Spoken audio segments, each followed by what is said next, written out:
Hello pong muli mga katambay, nagbabalik po muli ang inyong katambay, si Kamanong po. Dito po sa ating tambayang makabayan mga katambay. Ito po, umpisahan na po natin magkomento mga katambay. Ito pong nakaraang araw, ayan, sumagot na po. Kahit papaano po, na-interview po ang ating Vice President mga katambay. Pero yung sagot niya, malalim po yun. At may patama po sa mga bumabanat at talagang pinupolitika po sila mga katambay. Lalo ang pamilya ng pamilya Duterte at kasama na rin po ang pamilya mismo ng Vice President, ang kanyang asawa mga katambay. Ito po, pakinggan po natin ang pahayag ng ating Vice President at komentuhan po natin mga katambay. Pangalan ni Kong Pulong at ni Attorney Mans sa issue ng pagpupuslit umano ng 6.8 billion pesos na flagship na ang flood relief naman na po yung reaction dito. Unfortunately, I cannot speak for Congressman Pulong Duterte. I understand meron siyang mga statements na nilalabas para sa pagsagot ng issue na ito. At napag-usapan din namin ng aking asawa, si Mans Carpio, na kung ano yung sa kanya na issue ay siya lang yung sasagot at kung ano yung sa akin, yun lang din ang sasagutin ko para klaro yung mga linya ng pagsasagot namin. But as I always say, hindi lang dyan sa kaso na i-final sa kanila.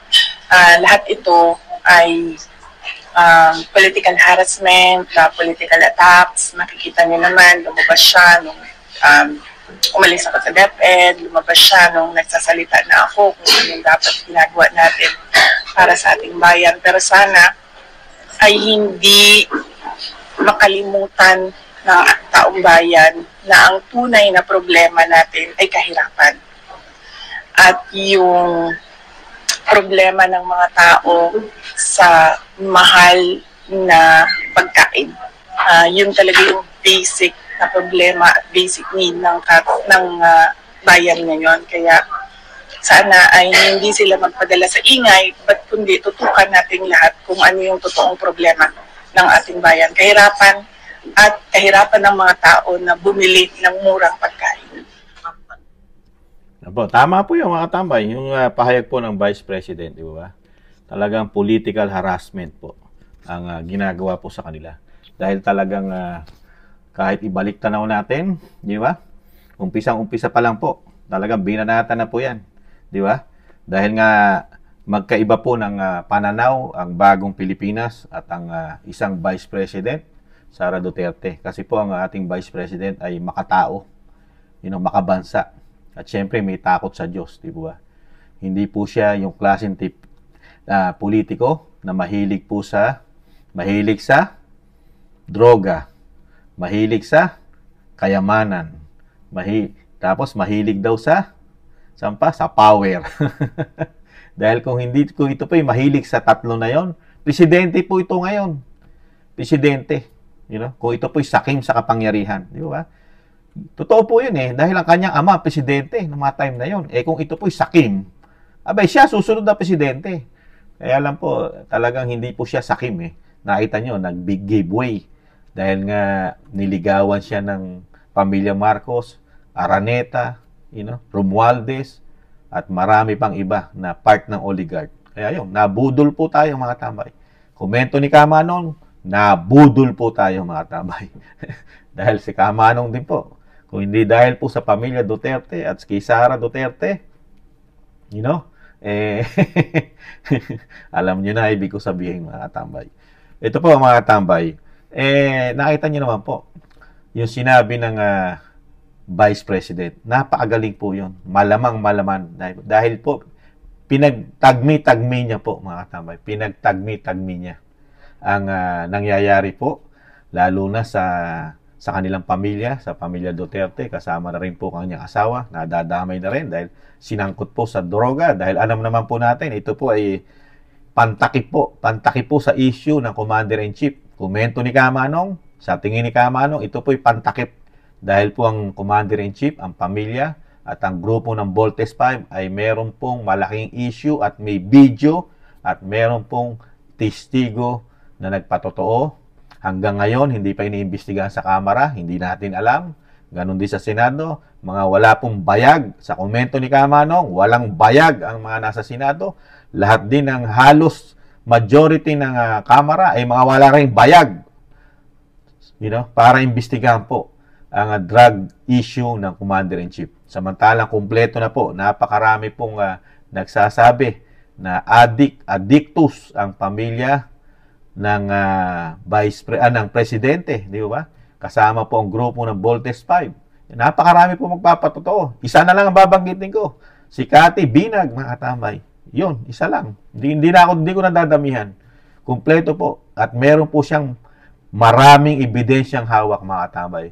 Meron siyang mga USB. Nakalagay na po lahat sa USB. Si Shaq na meron mga litrato doon. May video.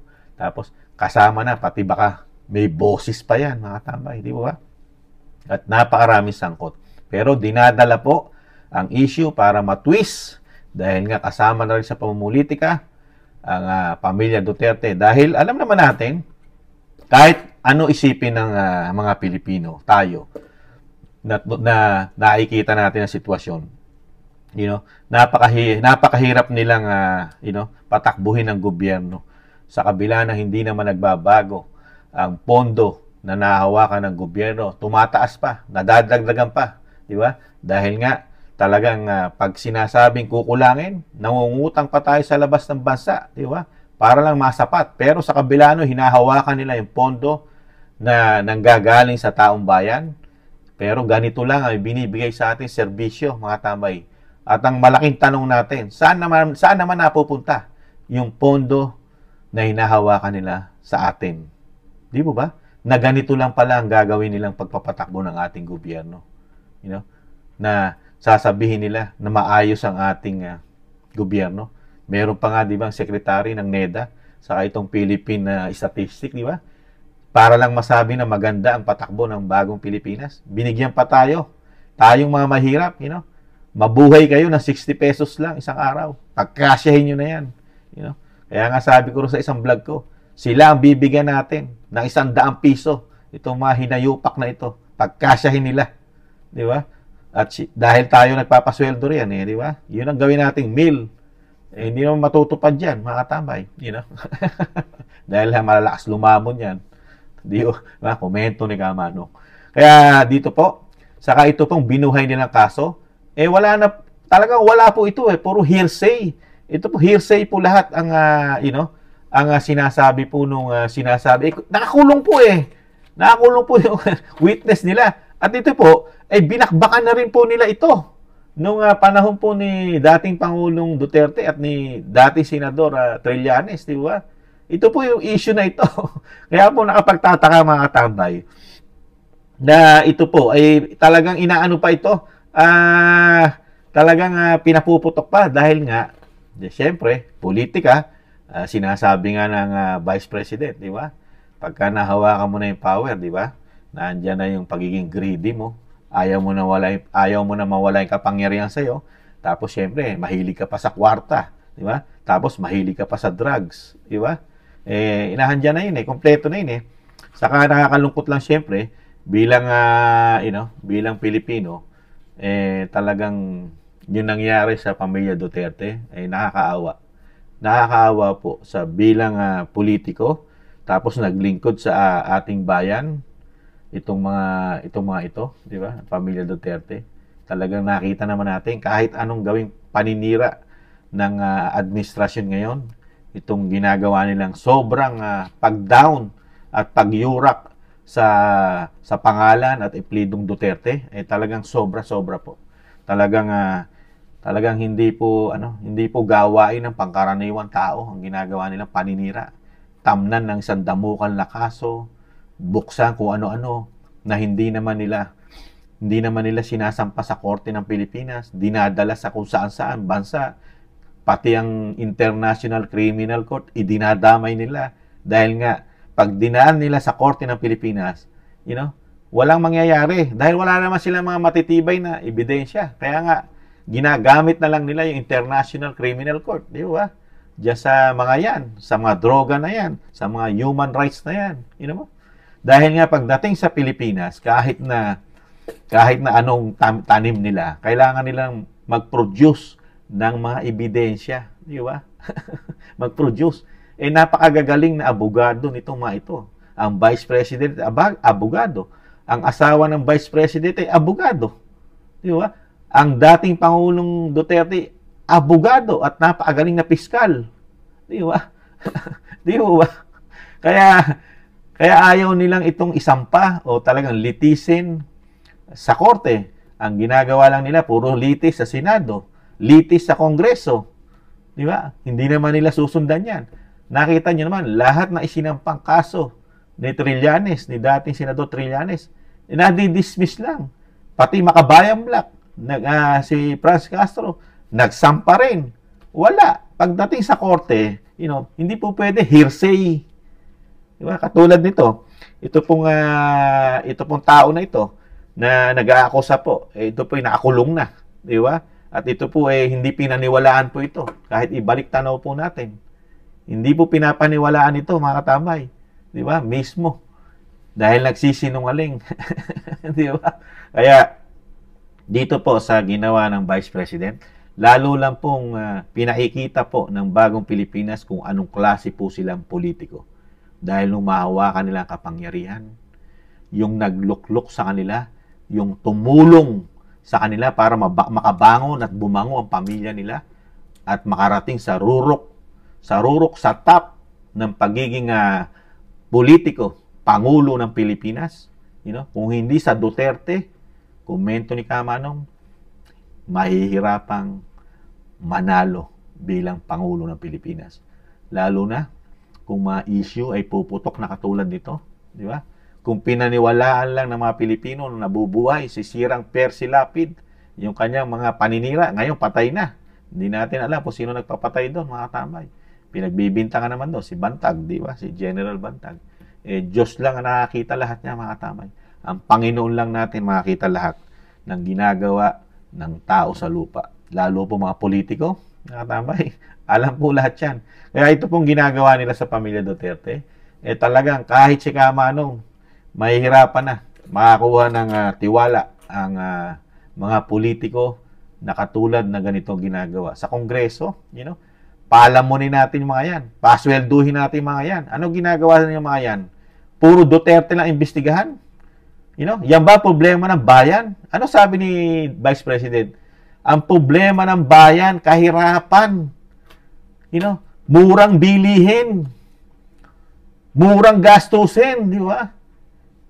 Hindi kami maniniwala sa sinasabi ng bagong Pilipinas, mga sekretary, na katulad ng NEDA, na sa halagang 64 pesos lang, buhay na ang pamilya natin. Hindi tayo maniniwala ron. Kalukuhan yun, mga tambay. Kalukuhan yun. Ginagawa tayong mga gago nitong mga sekretary na ito, mga tambay, at ng gobyerno. Kahit naman sila, gawin mo. Kayo, mamumuhay ba kayo? Makabubuhay ba kayo sa loob ng pagkain nyo? Sa isang araw, 64 pesos. Hindi totoo yun. Maniniwala lang dyan, yung mga tanga, yung mga pinasusweldo, yung nakikinabang sa gobyerno. Sila, maniniwala sila sa lahat ng sasabihin ng nasa gobyerno na pinasusweldo natin. Di ba?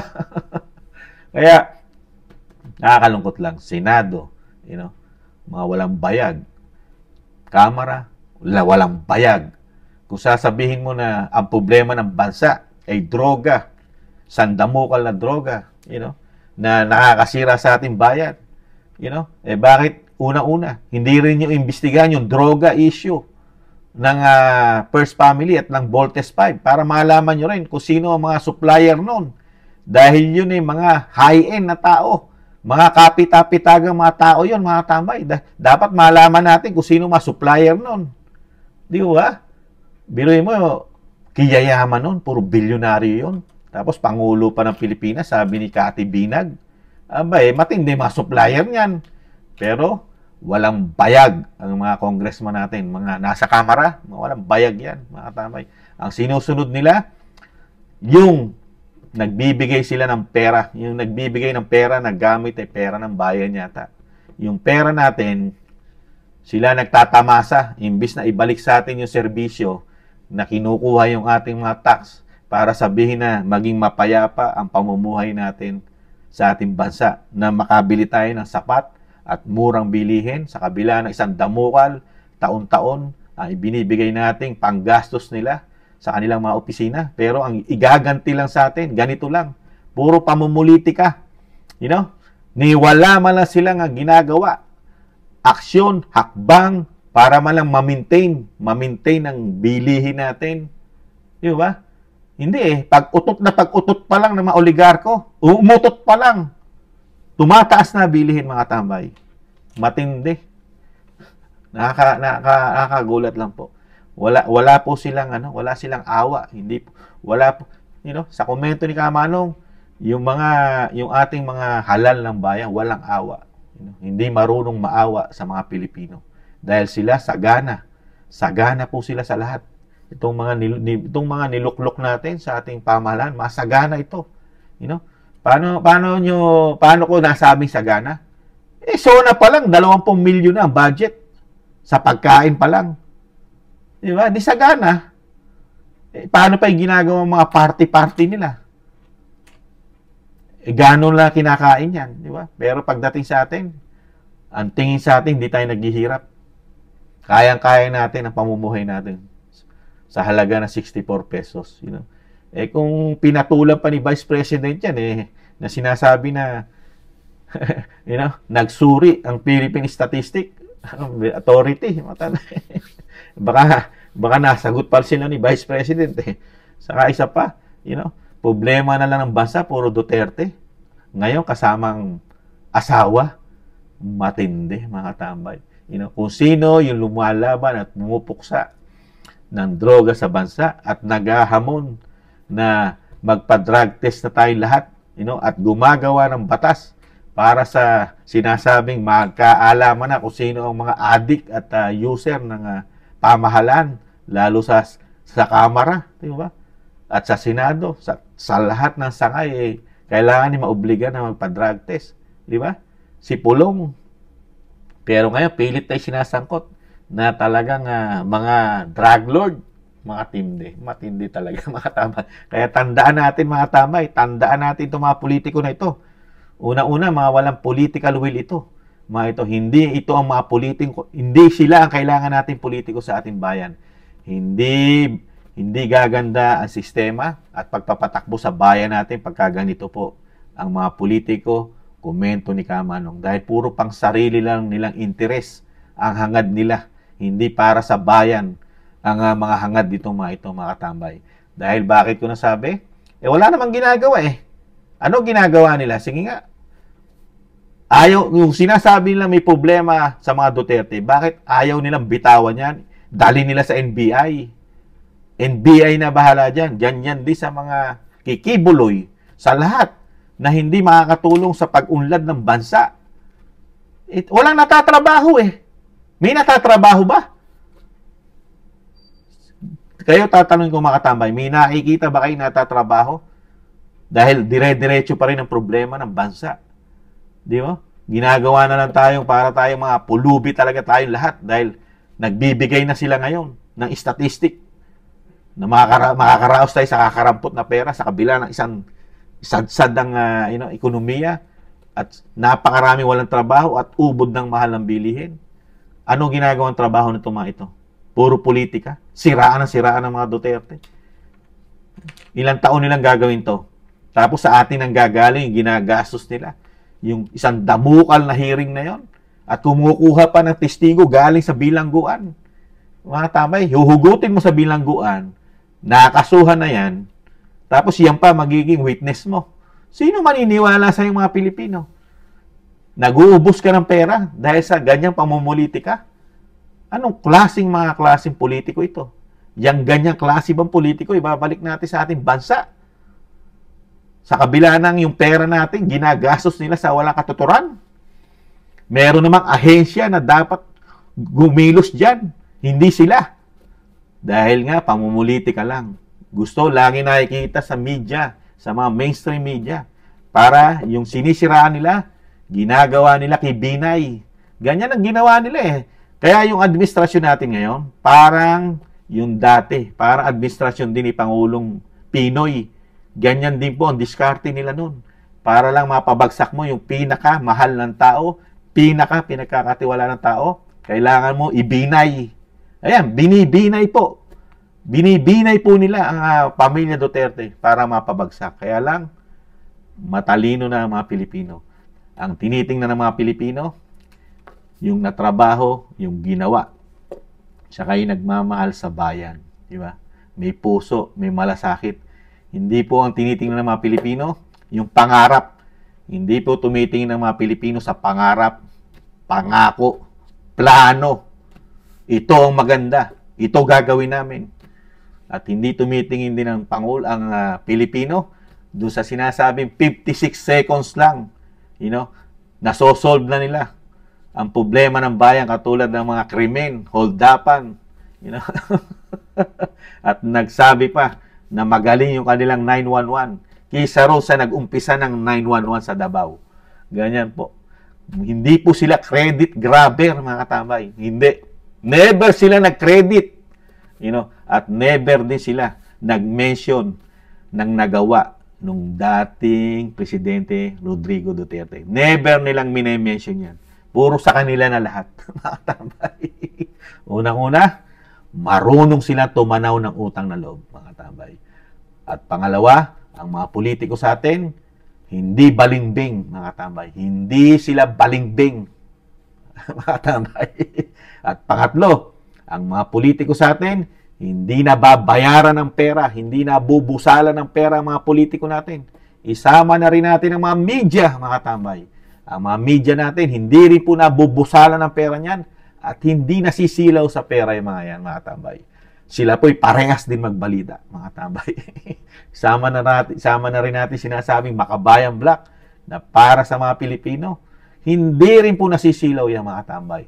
At hindi rin sumusuporta sa NPA yan, mga katambay, mga kalimang grupo. Yung grupo na yan, nagsama-sama na po sila lahat para pabagsakin ang mga Duterte, komento ni Kamanong, mga katambay. Nakakagulat lang po, no? Ito po, ang dadanasin natin.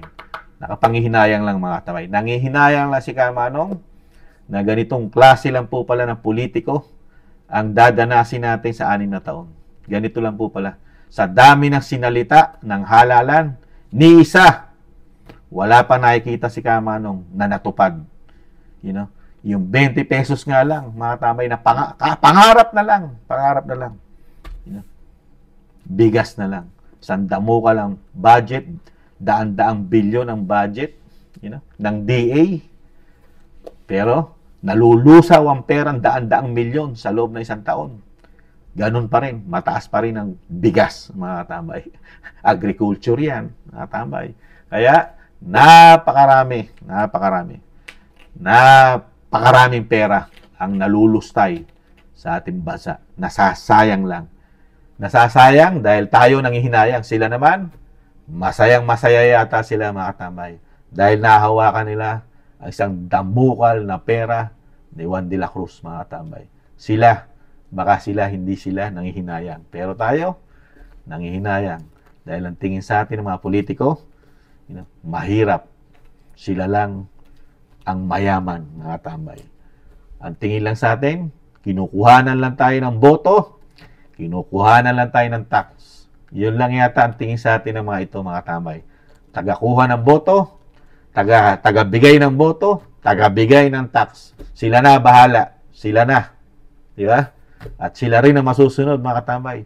Sa lahat ng gusto nilang gawin, sa ngayon, nakikita ni Kamanong, parang tayo pinasusunod nila sa palad nila, mga katambay. Kung anong sabihin nila, parang sinasabi nila na yun na ang totoo. Maniwala kayo sa amin.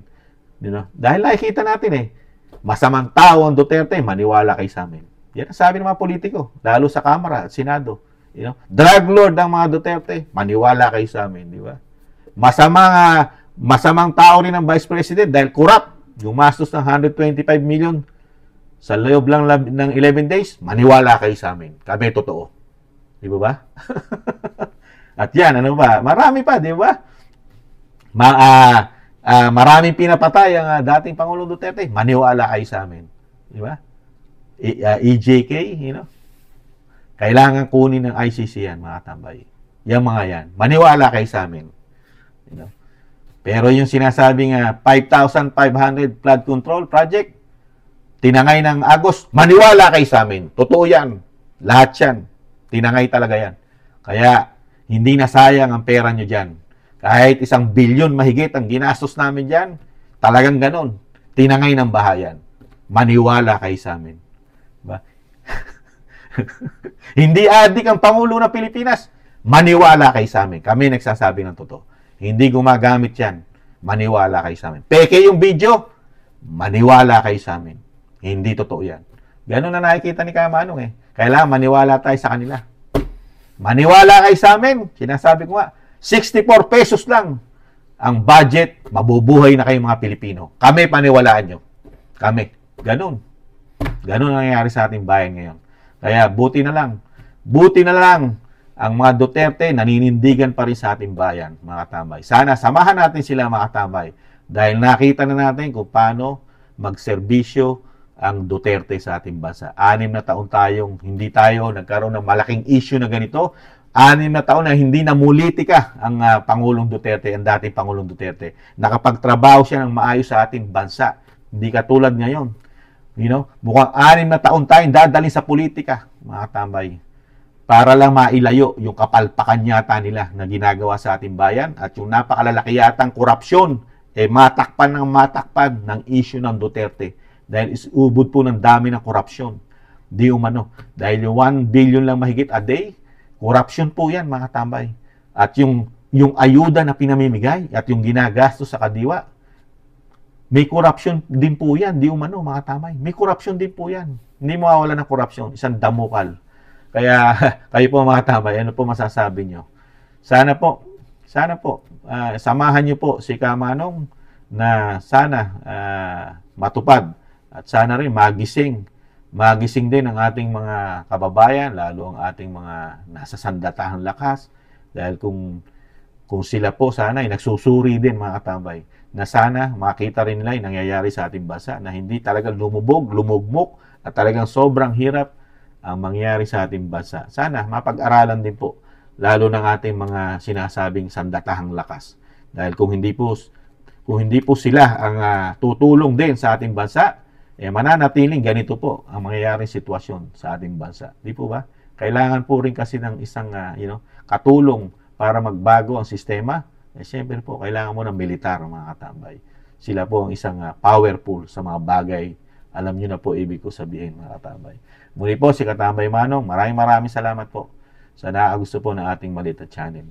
At sa mga nagko-comment, like, and share, and subscribe, maraming salamat po, mga katambay. Sa muli, paalam, bye-bye, ingatan na ba.